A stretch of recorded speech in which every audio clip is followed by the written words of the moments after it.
Salut à tous, bienvenue, c'est Jean-Mi, aujourd'hui près de Merlin.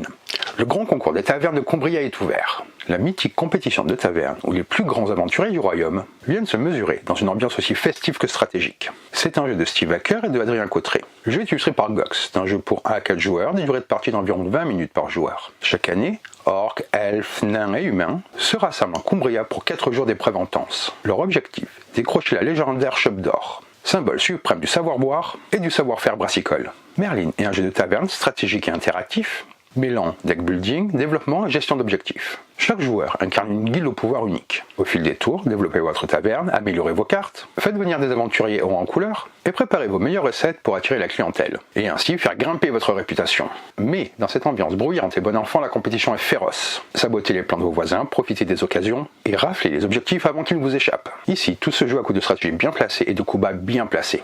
Chaque décision compte, quelle carte jouer, quelle amélioration viser, ou encore quand bloquer un adversaire. Le tout dans une ambiance conviviale où la rigolade est presque aussi importante que la victoire. Grâce à sa forte interaction et ses parties dynamiques, Merlin s'adresse autant aux amateurs de défis tactiques qu'à un groupe en quête de bonne humeur et de rebondissement. Emparez-vous de votre shop, rassemblez votre guilde et montrez à tout le monde que votre taverne mérite la chope d'or. Allez, on va voir comment ça se passe. Et on se retrouve avec le jeu. Donc là, ce que je vais faire, c'est que je vais expliquer les règles du jeu.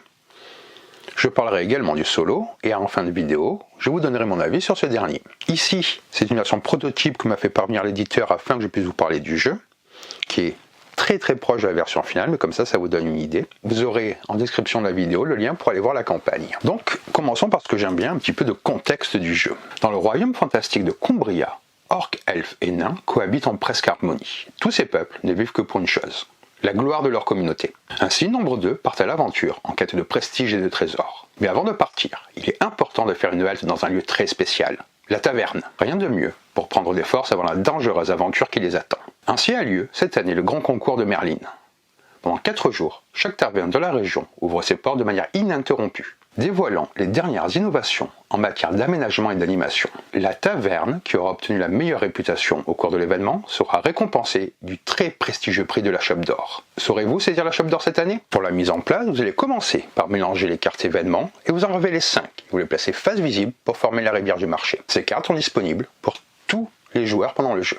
Vous allez mélanger les 20 tuiles mobilier et en placer 3 face visible à côté du marché. Le reste des tuiles forme une pioche face cachée. Vous mélangez les défis et les quêtes. Vous révélez un défi et 2 quêtes sur la table. Placez le plateau de score et tous les jetons à portée de main. Placez le jeton journée sur la première case du compteur de jour. Préparez la réserve d'aventurier. Placez les tuiles table à disposition de tous les joueurs. Ensuite, chaque joueur va choisir une couleur: bleu, vert, rouge ou violet. Vous placez le jeton score correspondant sur le plateau de score. Chaque joueur prend le paquet de base de 7 cartes à sa couleur. Et vous y ajoutez une carte guilde. Vous mélangez les 8 cartes pour former votre pioche personnelle. Vous piochez 6 cartes de votre paquet pour former votre main de départ. Vous prenez un plateau taverne, choisi ou piochez au hasard, et vous placez 2 cubes de n'importe quelle couleur dans vos emplacements de capacité. Ensuite, vous placez un cube de chaque couleur sur votre piste de ressources en emplacement 0. Vous allez piocher une carte de mise en place et vous placez sur votre taverne table aventurier et ressources indiquées sur la carte. Les aventuriers peuvent être placés librement dans votre taverne. La carte guilde correspond au plateau que vous avez. Ensuite, vous placez un nain dans la chope. Le joueur ayant bu une bière le plus récemment prend la chope premier jour avec le nain. Il pourra le placer dans sa taverne au début de la partie. Quel est donc le but du jeu? Vous êtes responsable de la taverne de votre guilde. Votre but, accueillir de nouveaux aventuriers, gérer vos ressources et améliorer votre taverne bien sûr. Vous allez envoyer vos aventuriers en quête de grandes récompenses. Vous avez 4 jours pour avoir la taverne la plus prestigieuse et remporter la partie. Les points de prestige seront comptabilisés à la fin de la partie pour déterminer le vainqueur. Une journée correspond à une manche complète du jeu. Un service correspond à un tour de jeu pour un joueur. À chaque service, vous devez organiser vos aventuriers, optimiser vos ressources et prendre des décisions stratégiques pour gêner les tavernes des autres joueurs. Le jeu repose sur 3 ressources: or, mana et malice. Elles sont essentielles pour progresser dans la partie. Les nains, qui sont les jeunes, ils génèrent de l'or. Cela vous permet d'acheter des emplacements de taverne, des tables ou du mobilier. Les elfes en bleu, eux, génèrent le mana. Cela vous permet d'acheter des cartes événements au marché. Les orques que vous voyez en rouge génèrent de la malice. Cela vous permet des actions de malice sur votre plateau guilde. Une journée du jeu se divise en plusieurs phases successives. Vous avez d'abord le service. Chacun son tour. Un joueur effectue un service en jouant une carte événement. Chaque joueur va réaliser 3 services durant la journée. Durant cette phase, les joueurs peuvent également acheter des améliorations pour leur taverne, acheter des cartes événements pour renforcer leur paquet de départ et utiliser les actions de malice de leur guilde. Ensuite, une collecte. Les cartes non jouées durant le service, celles qui vous restent en main, sont défaussées pour générer des ressources et des effets. Les aventuriers qui sont présents dans votre taverne à ce moment-là génèrent également des ressources. Puis, défis et quêtes. Les tavernes sont d'abord comparées lors d'un défi, rapportant des points et des ressources. Ensuite, les joueurs peuvent envoyer leurs aventuriers en quête. Ils sont alors défaussés pour obtenir des récompenses. Puis vient la fin de journée. Vous réapprovisionnez le marché, ainsi que les cartes défis et quêtes. Vous passez l'achat premier joueur et vous relevez les aventuriers couchés. Chaque joueur pioche 6 cartes de son paquet. Chaque joueur dispose d'un plateau taverne. Ici, ce sont les emplacements pour les tables de départ. Ici, vous débloquez cet emplacement pour 3 ors et vous placez une table de 2, puis vous effectuez un achat supplémentaire pendant ce service. Ici, vous débloquez cet emplacement pour 4, vous placez une table de 2, puis vous gagnez 2 aventuriers. Ici, vous débloquez cet emplacement pour 3 ors, vous placez une table de 2, puis vous prenez une carte quête. Ici, nous avons les emplacements de mobilier. Vous placez les mobiliers achetés durant la partie à cet endroit-là. Ici, c'est le tableau de malice de votre guilde. Il regroupe les capacités uniques de votre guilde, son action de malice qui lui est propre, ainsi que 2 emplacements pour insérer des cubes indiquant leur disponibilité. Vous y trouvez également les coûts nécessaires pour effectuer les autres actions de malice. Au-dessus, vous trouvez les emplacements pour vos cartes événements, 3 emplacements, chacun représentant un service. Et finalement ici, cela vous permet de suivre l'évolution de vos ressources. L'or, la mana, la malice. De 0 à 9 en utilisant les pistes. Lorsque vous dépassez 9, placez un cube sur 10 et recommencez. Vous pouvez stocker jusqu'à 20 ressources maximum. Comment se déroule donc la journée? Merlin se joue en 4 journées, chaque journée étant décomposée de 4 phases distinctes. D'abord, le service. Vous jouez une carte événement, ce qui est obligatoire. Ensuite, vous pouvez réaliser un achat, cela est facultatif. Réaliser une action de malice, ce qui est également facultatif. Et finalement, réaliser des actions gratuites, ce qui est toujours facultatif. À tour de rôle, chaque joueur effectuera un service. Chaque joueur réalisera 3 services au total dans sa journée. Les actions que je vais vous dire peuvent être effectuées dans l'ordre de votre choix durant votre service. Premièrement, jouer une carte événement. Cela permet de réaliser la plupart des actions dans le jeu. Pour jouer une carte événement, vous placez la carte que vous souhaitez jouer sur un emplacement de votre plateau taverne et vous appliquez son effet. Jouer une carte événement, comme je vous ai dit, est obligatoire. Ensuite, l'achat. Lors de votre service, vous allez pouvoir dépenser de la mana ou de l'or. Par contre, vous ne pouvez effectuer qu'un seul achat par service. Après un achat, vous complétez l'offre du marché en révélant une carte événement ou un mobilier pour les prochains joueurs. Vous pouvez donc dépenser votre mana pour acheter une carte événement. Les cartes événements se composent de la manière suivante. Ici, vous dépensez 5 pour acheter cette carte et la placer sur votre pioche. Ici, nous avons le titre et l'illustration. Ici, nous avons l'effet de défausse. Vous déposez cette carte durant la phase 3, la collecte, pour appliquer les effets indiqués. Ici, vous appliquez les effets indiqués lorsque vous jouez cette carte sur un emplacement de service. Et là, les points de prestige gagnés en fin de partie.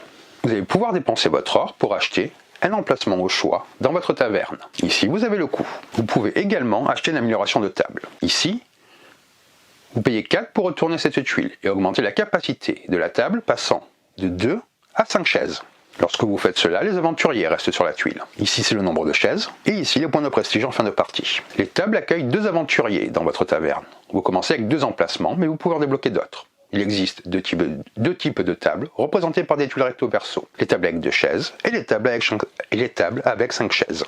Chaque chaise peut accueillir un aventurier, indiquant ainsi la capacité de la table. Avec l'or, vous pouvez également acheter du mobilier. Vous l'achetez au marché, vous le placez dans votre taverne. Ici, ce sont les emplacements de mobilier de votre taverne. Cette icône-là représente les mobiliers et l'endroit où vous pouvez les placer sur votre plateau. Les mobiliers offrent des effets permanents et s'activent pour la plupart pendant vos services. Vous pouvez en installer jusqu'à 4 dans votre taverne, mais vous ne pouvez pas avoir 2 exemplaires du même mobilier. Ici, vous avez le coût du mobilier. Ici, le titre et l'illustration, les points de prestige en fin de partie, et ici, l'effet du mobilier. Chaque plateau taverne est lié à une guilde qui apporte plusieurs éléments. Il y a une carte spéciale ajoutée à votre paquet de cartes lors de la mise en place, une capacité unique et un emplacement de cube. La plupart des capacités uniques peuvent être utilisées en tant qu'action gratuite pendant vos services. Ici, ce sont des actions de malice qui ont un coût variable. Pendant votre tour, vous ne pouvez effectuer qu'un seul type d'action de malice en dépensant les ressources nécessaires. Ici, cette action permet de déplacer ou d'expulser des aventuriers de votre taverne. C'est illimité. Cela signifie que vous pouvez le faire plusieurs fois durant un service en payant le coût à chaque usage. Ici,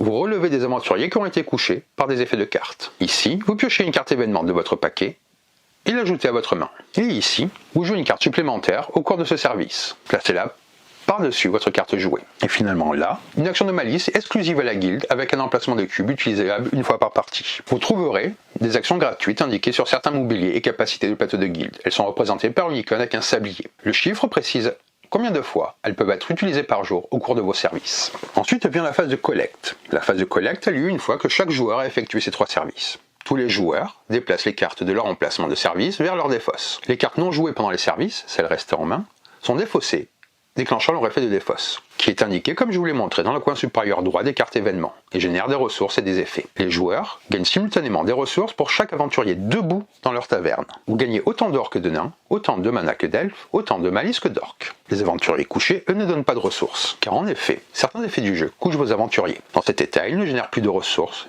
ne peuvent ni être déplacés, ni utilisés pour les quêtes ou les défis. Ils se relèvent de 3 façons. Une action de malice pendant un de vos services, en dépensant de la malice en réaction à un effet négatif, gratuitement durant la phase de fin de journée. Ici, nous avons les cartes défis. Avant de passer aux quêtes, vous devez résoudre le défi pioché pour la journée. Un défi est un objectif comparatif avec les tavernes des joueurs adjacents, à votre gauche et à votre droite donc, comme avoir plus de nains ou moins d'orques. Vous comparez l'élément indiqué avec ceux des joueurs adjacents. Si vous réussissez le défi, vous remportez les récompenses indiquées, sans envoyer d'aventurier dans la réserve. En cas d'égalité, personne ne gagne. Lorsque vous allez marquer des points via des quêtes et les défis, avancez immédiatement votre pion sur la piste de score d'autant de points gagnés.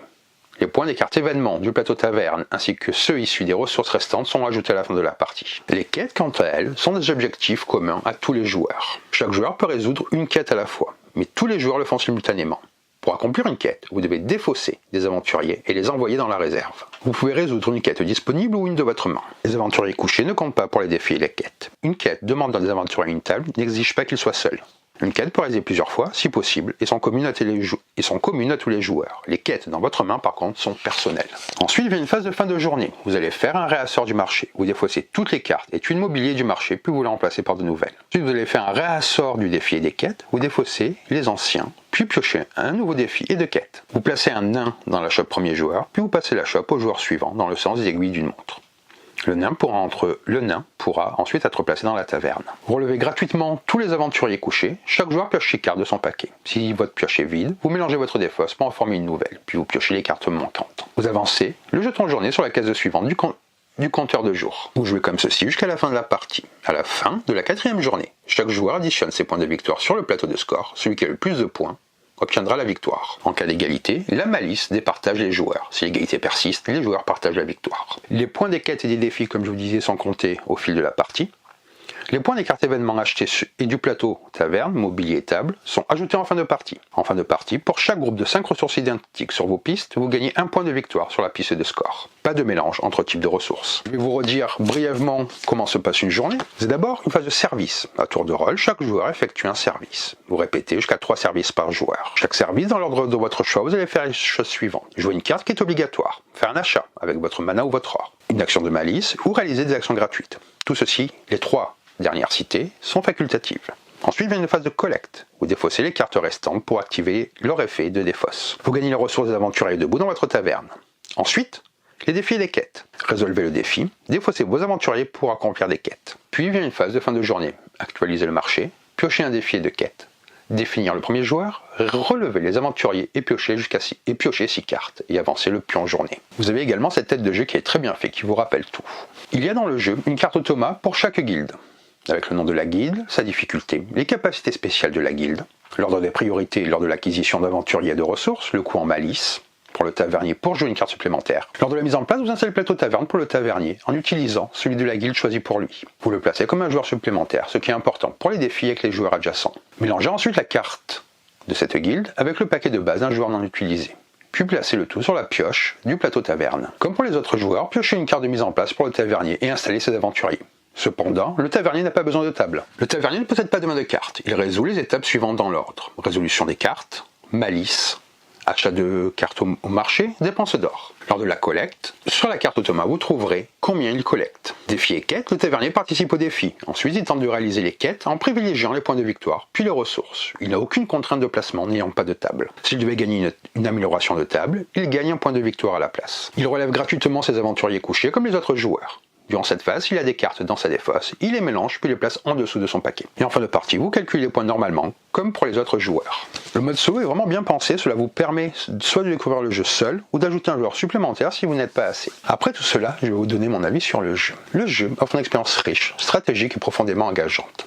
À première vue, le thème de la Légion de Taverne peut sembler classique, mais la profondeur des mécanismes et la variété des actions possibles révèlent un jeu bien pensé, qui mérite d'être explorer autant en solo qu'en multijoueur. La mise en place est détaillée mais fluide, et chaque élément a une fonction claire. Le marché, le mobilier, les défis et les quêtes sont séparés et préparés de manière à créer un environnement dynamique dès le départ. La distribution des aventuriers, des tables et des cubes sur le plateau taverne met en place un système de gestion de ressources intuitif et visuellement clair. Le jeu propose également une personnalisation des couleurs et des guildes pour chaque joueur, ce qui ajoute à la fois de la variété et une identification facile pour les participants.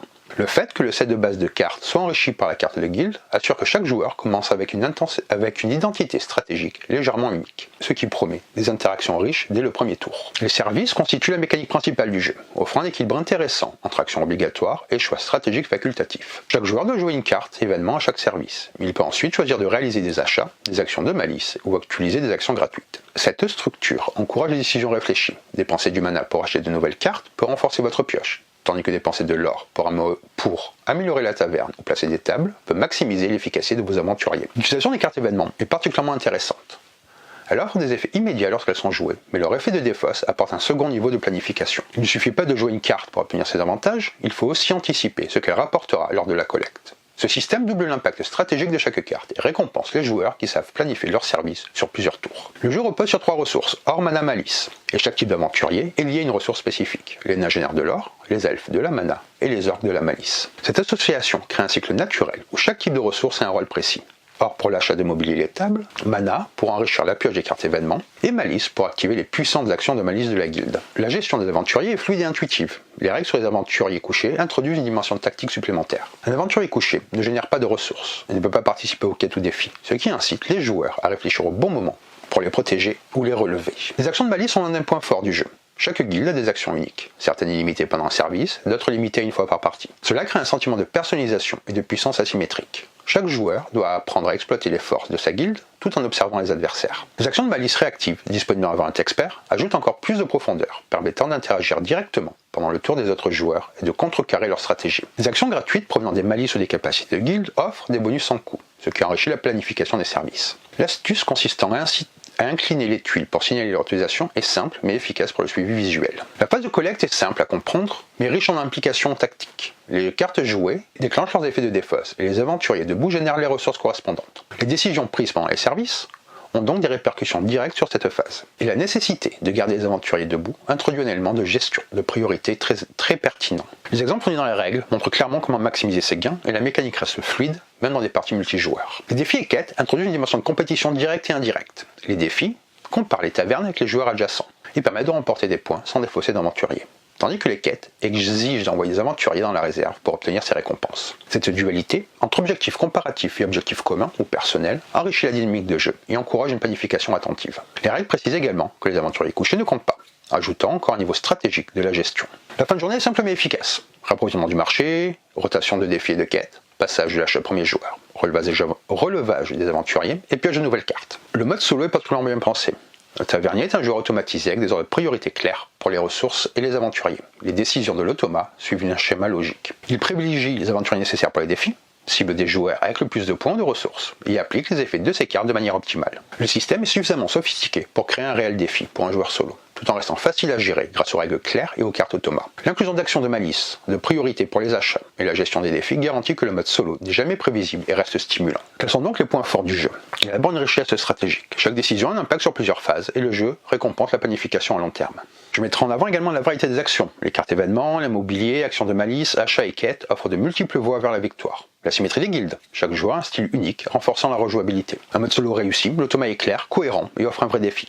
Des interactions dynamiques, défis, vols et quêtes permettent de gêner les adversaires sans jamais rendre le jeu frustrant. La clarté des règles, les exemples et les illustrations rendent la compréhension accessible tout en restant stratégique. Le jeu se présente comme une expérience complète et stratégique, capable de satisfaire les amateurs de gestion, de placement et d'interaction compétitive. Le système de ressources, les actions de malice, la planification des cartes montre que le jeu est profond mais accessible, et qu'il offre une forte rejouabilité grâce à ses multiples mécanismes interconnectés. En résumé, Merlin vaut clairement la peine d'être joué, que ce soit à plusieurs, pour un défi compétitif, ou en solo, pour tester ses propres stratégies face à l'automa. Sa combinaison de planification, de gestion de ressources et d'interaction avec les adversaires crée une expérience riche et gratifiante à chaque partie. Donc voilà pour cette vidéo, j'espère que ça vous a plu. Je vous invite vraiment à aller voir la campagne, le jeu est très prometteur pour moi. Si la vidéo vous a plu, n'hésitez pas à laisser un commentaire, à vous abonner à la chaîne, à partager la vidéo, à me dire ce que vous en avez pensé, bien entendu. Vous pouvez également activer la cloche sur YouTube pour être tenu au courant de toutes les vidéos lorsqu'elles sont en ligne, ça m'aide beaucoup pour le référencement. Vous trouverez également sur la page principale de YouTube tous mes réseaux si vous décidez de me suivre. Vous pouvez venir me dire bonjour, ça me fait toujours plaisir. Et sur ce, je vous dis bonne partie et bon jeu!